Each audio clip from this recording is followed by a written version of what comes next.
Assalamualaikum warahmatullahi wabarakatuh. Sahabat Ari masih tetap setia menunggu konten-konten yang memang menarik untuk disimak, apalagi menjelang pilkada. Nah, kali ini saya akan ulas bagaimana kepastian akhir yang dapat kita cermatin dari dinamika yang terjadi, dari informasi dan data yang tersaji. Siapa saja sosok yang akan muncul sebagai kontestan di Pilkada 2024 di Provinsi Aceh.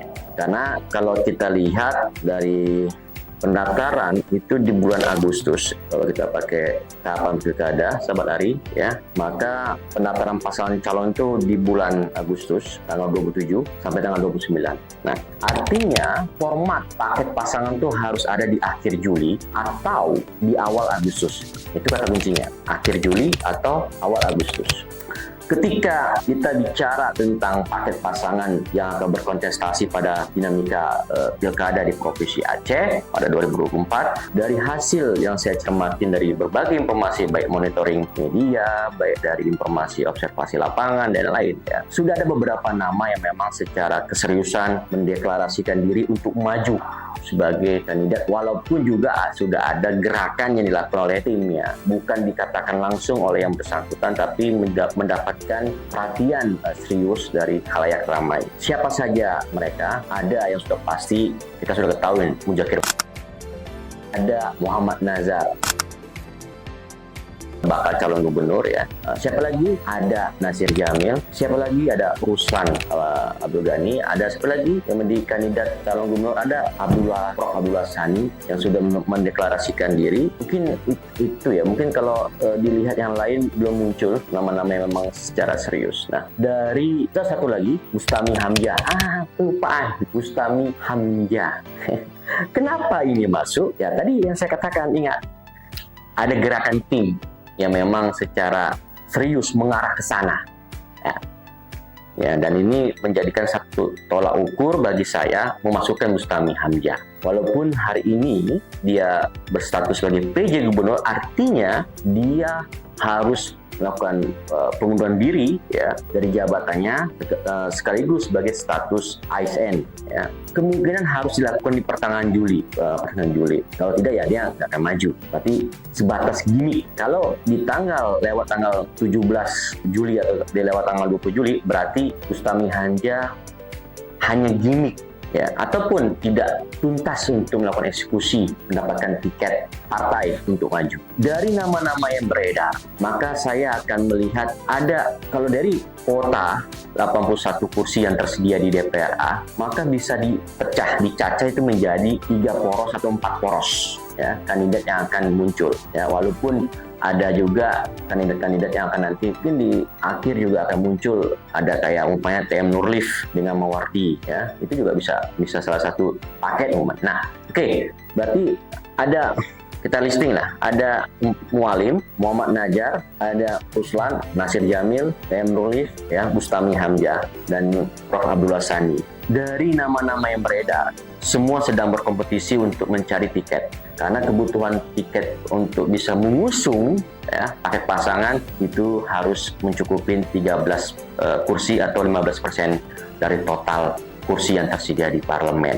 Artinya orang-orang yang hari ini untuk maju akan fokus untuk meraih tiket dari dukungan dan putusan partai politik. Nggak mudah. Hari ini kita lihat partai juga akan semakin pragmatis dan oportunis untuk melihat satu momentum pilkada. Nah, tidak menutup kemungkinan politik transisional, dagang sapi ini juga akan terjadi dalam bagaimana mendapatkan kursi untuk meraih tiket agar bisa berkontestasi di pilkada 2024. Nah, kemungkinan selain Mualim yang bisa maju itu Nasir Jamil, karena dia kader partai, minimal dia punya 4 kursi, maksimal dia bisa didukung oleh partai lain. TM Nurlif, minimal dia sudah punya kursi dari Golkar, ya, yang ada di DPRA, maksimal dia akan memerlukan sedikit kursi karena tidak terlalu banyak, mungkin sekitar 4 atau 5 kursi lagi.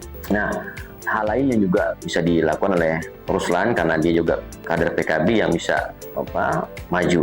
Nah, Mualim sudah pasti partainya, ini Partai Aceh bisa mengusung sendiri karena sudah melampaui syarat untuk mencukupi mengusung kadernya atau kandidatnya sendiri. Nah, dari nama-nama tadi, maka yang saya lihat adalah siapa yang akan terlebih dahulu untuk bisa meyakinkan partai dan meyakinkan poros politik di nasional, khususnya elit yang berkuasa, maka dia akan mendapatkan sentuhan dan juga dalam tanda kutip bantuan ketika nanti berkompetisi. Mau nggak mau, hari ini yang punya relasi dengan kekuasaan adalah partai pengusung hari ini, ya.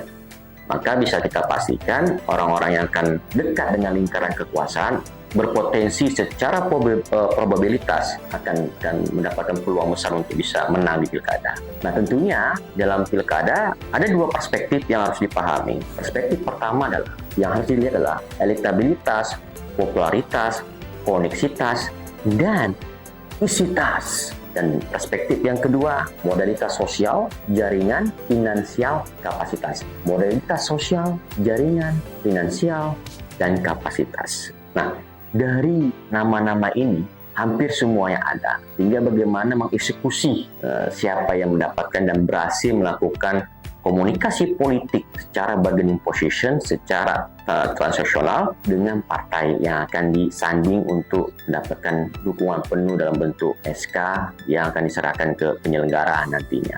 Nah, di dalam kandidat-kandidat tadi tentunya akan melihat dan menyorot siapa wakil buah gubernur yang berpotensi untuk bisa maju. Kenapa saya bilang berpotensi bisa maju? Dari data yang saya saji juga, ada beberapa nama yang bisa dijadikan identifikasi bahwa sosok-sosok ini akan masuk sebagai wakil gubernur. Ada Tusok, ya, ada Haji Umar. Kenapa Haji Umar menariknya? Kenapa dia tidak menjadi gubernur? Karena dalam radar politik nasional, dia tidak masuk sebagai kualifikasi kandidat gubernur. Saya nggak tahu kenapa ini bisa terjadi. Apa karena dia bukan orang partai, kader partai, atau secara modal politik kurang, secara finansial, atau dia memang dalam posisi diminatin pada jalur yang berbeda. Ya, saya nggak kurang paham. Tapi secara radar politik nasional dia tidak masuk. Juga ada Ibu Marniati, Rektor Ubudiah, dan juga ada Abu Rajak, ada Muslim, Demokrat. Bisa juga Bustami jadi wakil gubernur untuk mendampingin Mualim. Bisa juga seperti itu. Tidak menutup kemungkinan. Dari nama-nama itu, termasuk Safar dan Fadullah, saya melihatnya yang kemungkinan punya nilai, kemungkinan lagi, tapi yang punya nilai elektabilitas dan popularitas tinggi ya ada beberapa nama saja. Haji Umar, Tusok. Tetapi kita ingat juga, saya katakan tadi bahwa dalam politik elektabilitas dan popularitas itu bisa tinggi, tapi ketika koneksitas dan isitas itu tidak ada sandingan, maka bisa berpotensi besar kalah. Maka yang dibutuhkan bagaimana tadi kapasitas orangnya juga akan dilihat, modal finansialnya juga akan dilihat, modal sosialnya juga akan dilihat, dan modal jaringan juga akan dilihat, yang akan memperbesar peluang untuk bisa menang dan menjadi orang nomor satu di bumi serambi Mekah ini. Nah, jika nanti kita lihat mereka-mereka yang nantinya masuk ya, dalam kompetitor di pilkada, ini tidak bisa dianggap sebelah mata kompetisi ini. Kenapa? Karena kalau kita lihat dalam landscape tahapan pilkada, ini waktunya sangat mepet sekali, sangat mepet sekali. Artinya kalau tidak dilakukan dengan by system, bagaimana pergerakan, bagaimana targetnya, bagaimana apakah dia tepat ukuran, tepat sasaran, berdampak kepada perubahan-perubahan, memperbesar dan mendapat kemenangan di pilkada nantinya.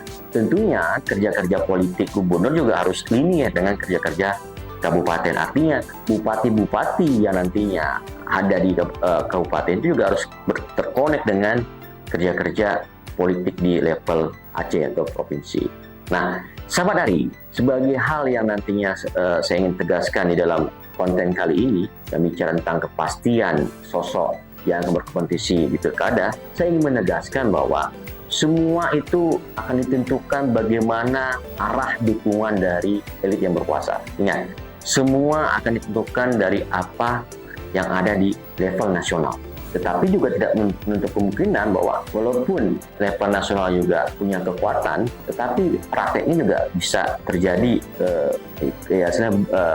keanomalian bahwa ada yang bisa menang tanpa ada keterlibatan dari elit politik nasional. Contoh di Sumut. Jadi Yarmayadi kan dia bukan didukung sama Jokowi, tapi dia mampu meraih kemenangan menjadi gubernur Sumut di kala itu kan. Nah, tidak menutup kemungkinan juga nanti orang-orang yang akan berkompetisi juga sangat tergantung bagaimana meraih. Kuncinya adalah meraih simpati, meraih empati dari masyarakat Aceh. Caranya banyak ragam, banyak strategi, tapi kuncinya di situ. Ingat, cerminan perilaku elit politik juga mencerminkan bagaimana perilaku pemilih. Ketika elit politik semakin pragmatis dan oportunis, maka begitu pula lah cerminan dari pemilih yang ada di Aceh. Nah, sehingga bagaimana kecerdasan dalam memberikan pendidikan politik, bagaimana kita memberikan future education kepada pemilih Aceh agar mereka bisa bersikap dengan bijak dalam menentukan arah ke depan pembangunan dengan memberikan hak suaranya. Itu saja konten kali ini. Tentunya teman-teman dan sahabat Ari yang nonton channel Jalan Ari ya, masih bisa menikmati dengan tayangan-tayangan yang memang sangat inspiratif. Saya mohon dukungan, jangan lupa like, subscribe, dan share konten-konten Jalan Ari sehingga memberikan warna bagi orang lain dan memberikan transfer nulis bagi orang lain yang menonton channel Jalan Ari. Sampai ketemu lagi bersama saya yang setia memberikan yang terbaik untuk sahabat Ari. Cayo, salam Jalan Ari.